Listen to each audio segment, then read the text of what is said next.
baby's born. Wrap up a baby gift of $5,000, will ya? What? At Sophia's carefree tone, I couldn't help but exclaim aloud. It's been years since I've been in touch with Sophia after what happened, and yet she wants to be celebrated? That's just crazy. When I told my husband Noah about this, let's both go and give a baby gift, he surprisingly said. Unbelievable. But Noah seemed to have a plan, so I ended up going with him to Sophia's house. A reunion with Sophia after such a long time, we greeted her with smiles and congratulations. Congratulations on your baby, Sophia. This is our gift for the baby. Noah, smiling, handed her a piece of paper.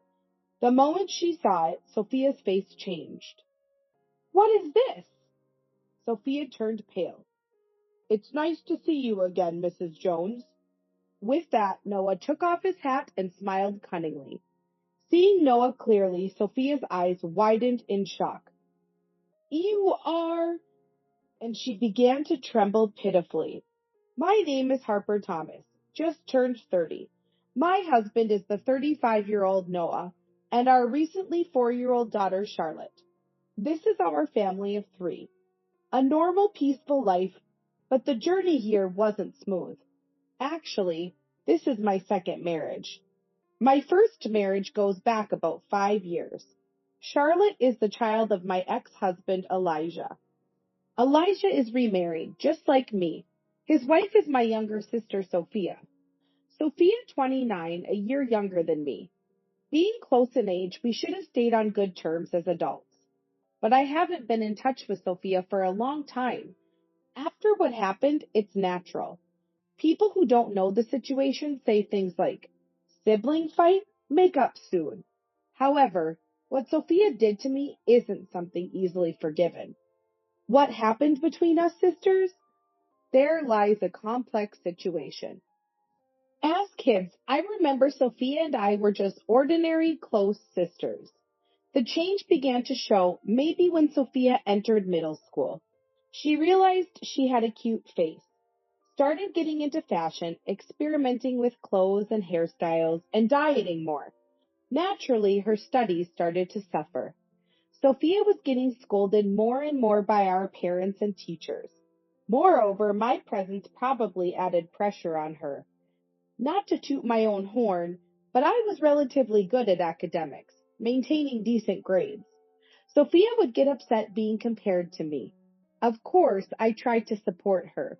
I'd ask our parents not to be too hard on her, and sometimes helped her with her studies. But interest can't be forced. Her grades didn't improve, and Sophia dove deeper into beauty. She started wearing makeup, and by high school, she even appeared in magazines as a model. Sophia's circle of friends had become quite flashy, but she still looked up to me. Big sis, top of the class again. You're so smart. I really admire you. I brag about you to all my friends. She often said things like that warmly. Eventually, I entered a prestigious university.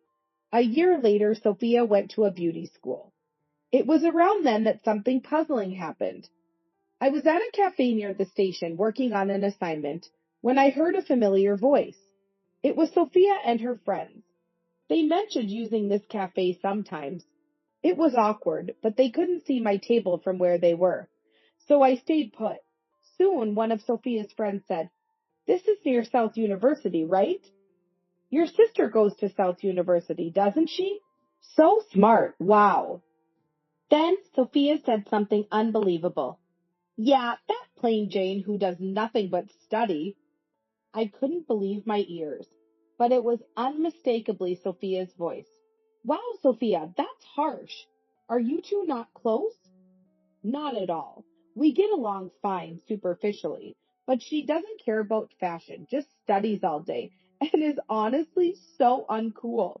Even if we meet in town, I'd never want her to talk to me. She's happy getting praised by teachers and parents for her studies, no matter how uncool she looks. Laughing, Sophia said, I was frozen, unable to move. I never knew Sophia thought of me that way. Shocked and angry, I was dumbfounded. I came home much later than usual. Sophia was her usual self. Hey, big sis, welcome back. You're late. Studying at the library again? You're such a hard worker. I was confused. Which was the real Sophia? But I didn't have the courage to confront her about what I heard. So our days continued superficially unchanged. My heart remained clouded. That's partly why, after graduating from university and getting a job, I decided to move out of my parents' house. After that, I hardly saw Sophia. Time passed and I turned 25. Around this time, I was set to marry Elijah, a college classmate. We reconnected at an alumni meeting and hit it off. Elijah was an ordinary employee, but his family owned a lot of land in prime urban locations. In other words, he was from a wealthy family. However, that didn't matter to me. I was attracted to Elijah's generous personality. With our wedding approaching, I went back home to introduce Elijah. Of course, Sophia was there. Sophia, now a working adult, had become an esthetician. She must have been really into beauty. Her makeup, style, and fashion were perfect, like a model's. I was nervous at first, but Sophia laughed freely and congratulated us as before. My heart gradually warmed to Sophia again. Maybe back then, Sophia was just a moody teenager. Time has passed and we've both grown up. I convinced myself of that. Soon, Elijah, Sophia, and I, being close in age, became good friends.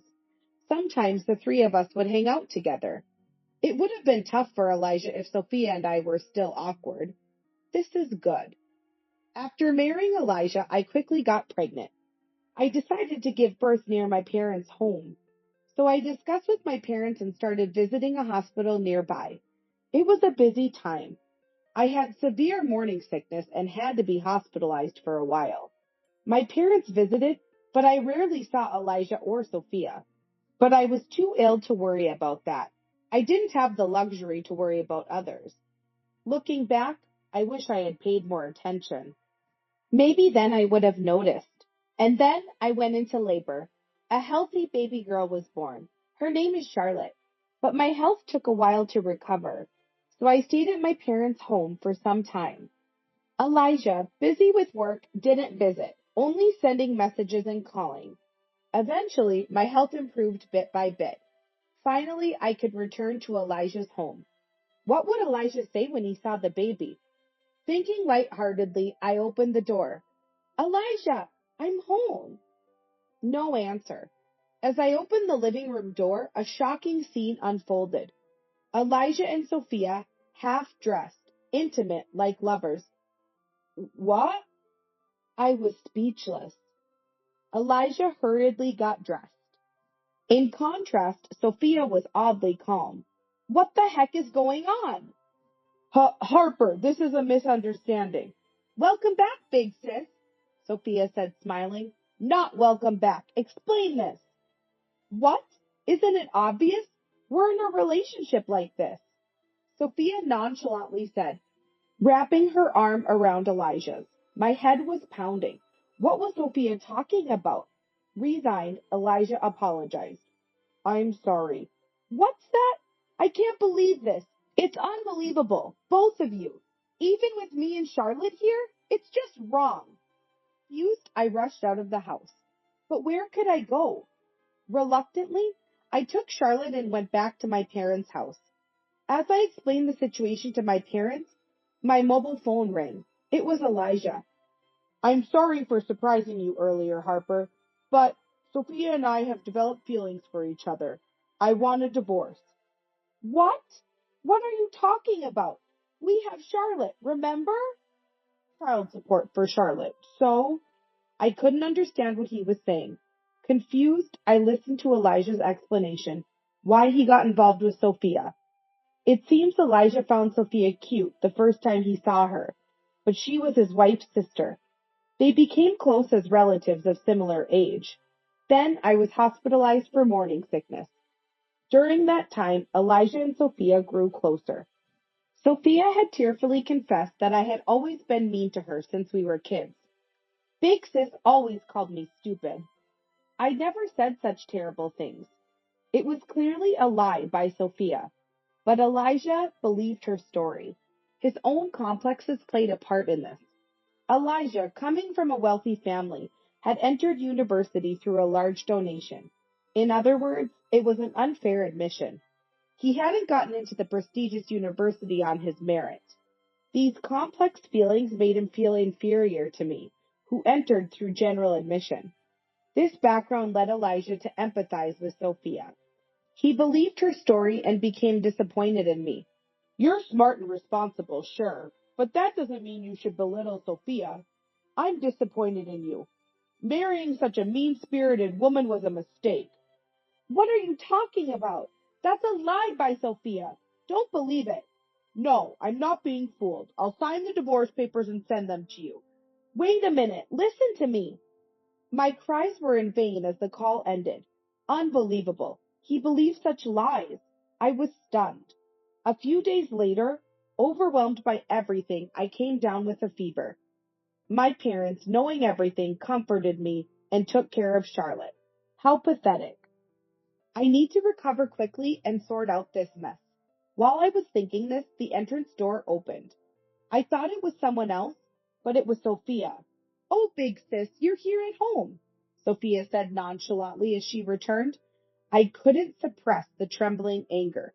What are you talking about? What do you mean, Sophia? Lying and deceiving Elijah, I shouted. My parents heard the commotion and rushed over to stop us. But we didn't stop. I've always hated you, big sis. Sophia spoke in a lower tone than usual, slowly. Just because you were good at studies, you received all the love and expectations. I couldn't stand it. So, I wanted to take away what was most important to you. The house fell silent at Sophia's confession. I couldn't believe Sophia had such thoughts. Anyway, focusing on beauty paid off. Elijah is just a typical man. Fell for it easily. Sophia spoke with a smile. I was speechless. So the Sophia in that cafe was her true self. What had I been seeing all this time? The real Sophia hated me so much. I had only seen the convenient illusion of a doting Sophia. Stunned, I watched as Sophia casually gathered her things to leave. Elijah's house is so plain and tacky. It's not my taste at all. I'm going to change everything. Apparently, she planned to stay at Elijah's house. Despite my parents' attempts to stop her, Sophia left briskly. Dizzy, I found myself sitting in the hallway. Then, my daughter Charlotte began crying in the other room. I needed to comfort her, but I couldn't move. Supported by my parents, I finally managed to stand up. I don't remember much after that. All I knew was I didn't want to see Elijah and Sophia's faces. After discussing with my parents, we concluded that divorce was the only option. I cried, not for myself, but for Charlotte. Even in this situation, Elijah showed no concern for her. Such a terrible father. But then, maybe it's better not to have such a father. That thought was one of the reasons I decided to divorce. I quickly signed the divorce papers Elijah had mailed and delivered them to the office. Thus, my first marriage ended unceremoniously. Fortunately, my parents supported me. They harshly told Sophia not to come back home. Thanks to that, I never had to meet Sophia again. Gradually, I regained my composure. Sophia and Elijah might have married, but it no longer mattered to me. I had to protect my life with Charlotte. Time passed. Luckily, my workplace was within commuting distance from my parents' home, so I didn't have to change jobs. I worked hard, desperate. Although the alimony from the divorce trial was paid without delay, I was a single mother. I had to save as much money as possible. I was a bit anxious. My friends might have noticed. One day, a friend suggested introducing me to a man she knew. Initially hesitant, I agreed to meet him, assured he was a sincere person. His name was Noah Thomas, 5 years older than me, tall and well built. I thought he'd be intimidating, but he was surprisingly serious and kind. Busy with work, he hadn't had much luck with women before. We were naturally drawn to each other.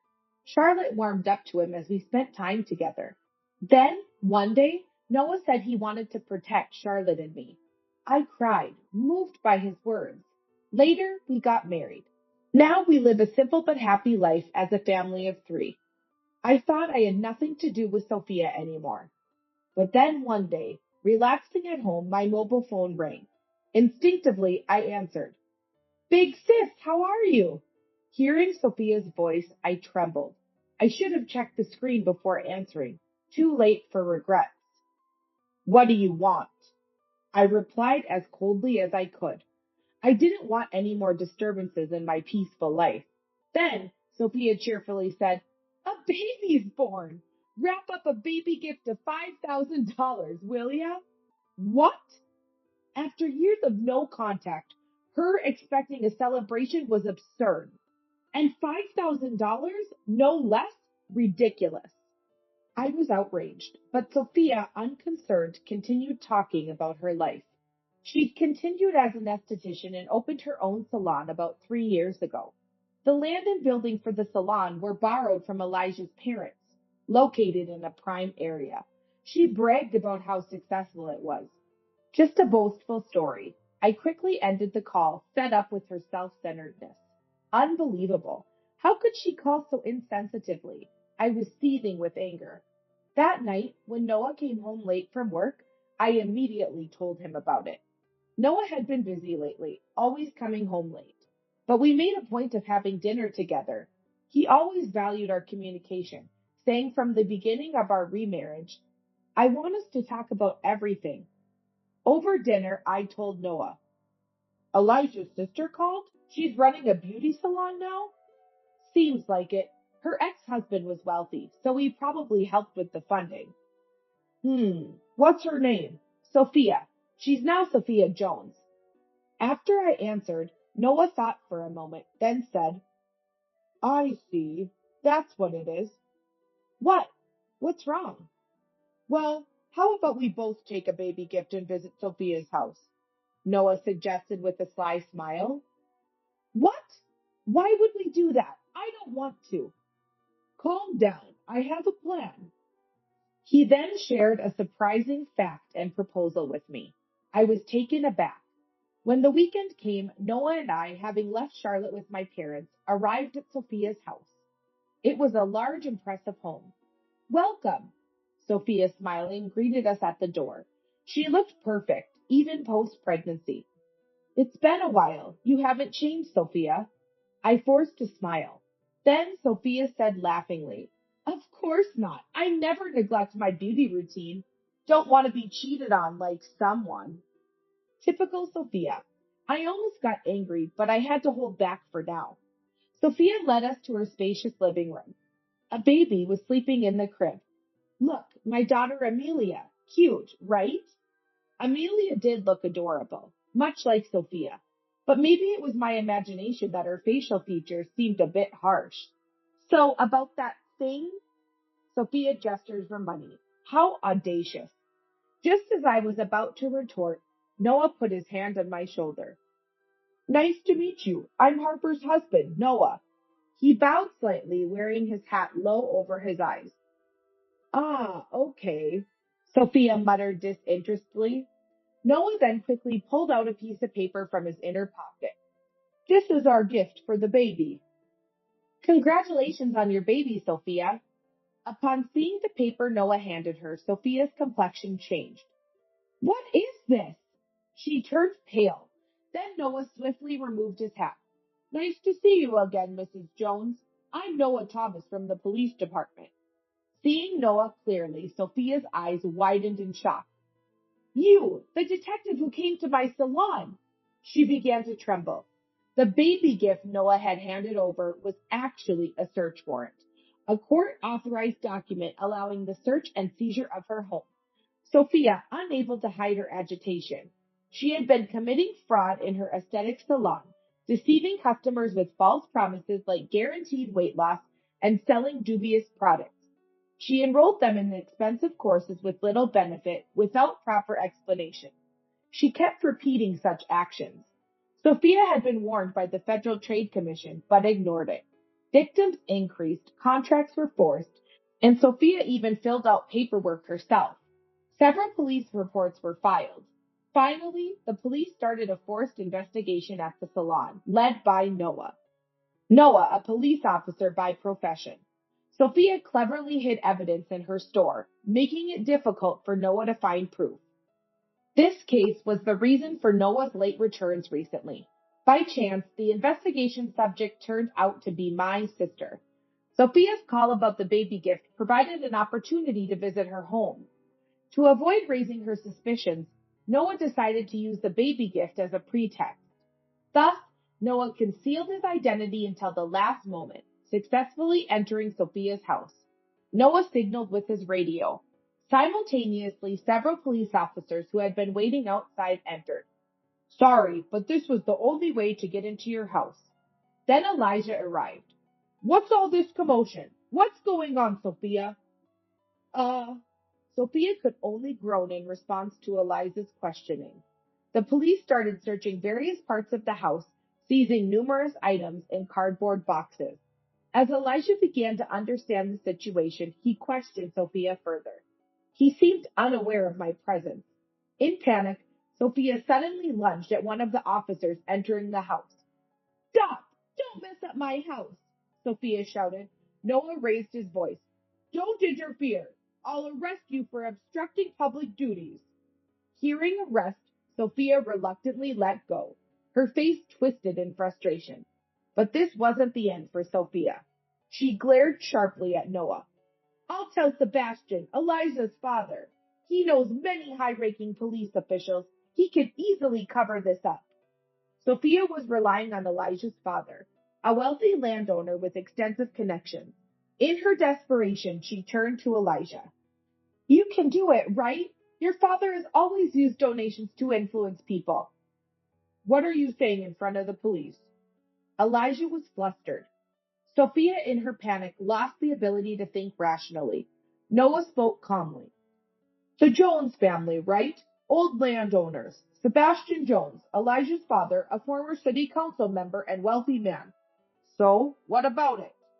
He's already been indicted for bribery in a corruption case. He's currently in custody. What? My father? Now it was Elijah's turn to panic. The Jones family was wealthy, but apparently involved in corruption. Elijah's fraudulent admission to university suggested a family habit of solving problems with money. Why is my father-in-law involved in this? I don't know. Sophia, were you committing fraud at your salon? Shut up. Now's not the time. Elijah and Sophia began arguing bitterly. Amidst the chaos, I quietly addressed Sophia. Isn't it time to give up? It's unbecoming. What did you say? You lied again. 4 years ago, you made up lies about me to Elijah, crushing my heart. And now, deceiving your clients for your own benefit? No matter how beautiful you are, your heart is ugly, the lowest of the low. What? Sophia opened her mouth to respond, but then a police officer's voice came from the back room. We found a work computer. Sophia bit her lip in frustration, likely knowing it contained incriminating evidence. Mrs. Jones, we'll discuss this in detail at the station. Please come with us. Sophia slumped in defeat, her face a picture of despair. It seemed she no longer had the energy to resist. Initially, Sophia denied the fraud charges at the station, but analysis of her computer's data uncovered evidence. She was arrested for fraud, extortion, and forgery. Her aesthetic salon, opened 3 years ago, was apparently in the red from the start.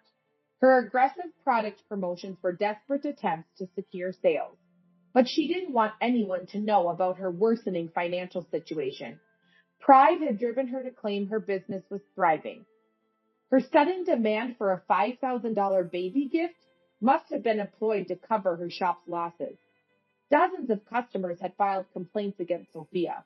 The salon, facing hefty damages, went further into debt and closed down, leading to bankruptcy. Elijah and his family, who had invested capital, were furious. Understandably, Sophia was divorced. But Elijah's family wasn't spared either. His father, Sebastian Jones, was arrested for bribery. Their family had to liquidate all their properties to cover debt. Elijah, who had worked for his father's real estate agency, found himself ousted. when other executives took control following his father's arrest. He later found work at an unrelated company, but he struggled, being overworked and underpaid. In such a state, he couldn't possibly take care of a child. Amelia, their daughter, was temporarily placed in children's foster care. Poor Amelia's birth into such a family seemed nothing but misfortune. Amidst these tumultuous days, I had been pondering something. Months later, I attended Sophia's trial to ensure she showed remorse. It felt like my final duty as her sister, but reality was harsh. In court, Sophia kept insisting, I'm not at fault, denying all fraud charges despite clear evidence. I only helped because the client said they wanted to lose weight, to be beautiful, she argued. Dark circles under her eyes, her appearance had turned frightful. Her hair was disheveled, her once cared for beauty was gone. Her life choices were evidently reflected in her face. Sophia's state was pitiful. Reflecting on everything, I realized it all started with her jealousy towards me. But I never mistreated her. Our parents, initially upset with Sophia's lack of interest in studies, had stopped scolding her. Sophia had developed her complexes and twisted perceptions on her own. Afterwards, Sophia began to lie blatantly. It continued until the lies became her truth. Now Sophia is just averting her eyes from reality. She concocts twisted facts and doesn't believe she's at fault. This is the result of her delusions. Poor Sophia. Eventually, the verdict was given. Due to the severity of her actions, she received no probation and was sentenced to 3 years in prison. It was expected. Yet, I couldn't help but wish for her to wake up to reality. I hope she considers the pain her lies caused others, even just a little. In prison, I hope she takes a hard look at herself. Months later, on a certain holiday, Charlotte, Noah, and I were at the park. We spread a leisure sheet on the grass, enjoying a light picnic. I want to eat the tuna sandwich first, Charlotte exclaimed. Hey, Charlotte, save some for Dad, Noah replied, and she laughed joyfully. We were back to our happy life. It reminded me of my own peaceful family upbringing. One thing is clear from this ordeal. I'm not perfect. I felt envy too. But rather than harming others with petty jealousy, I want to cherish empathy and focus on the small joys of daily life. That way, I won't be consumed by dark emotions. Charlotte and Noah happily ate their sandwiches. I quietly wished for these tranquil days to last forever.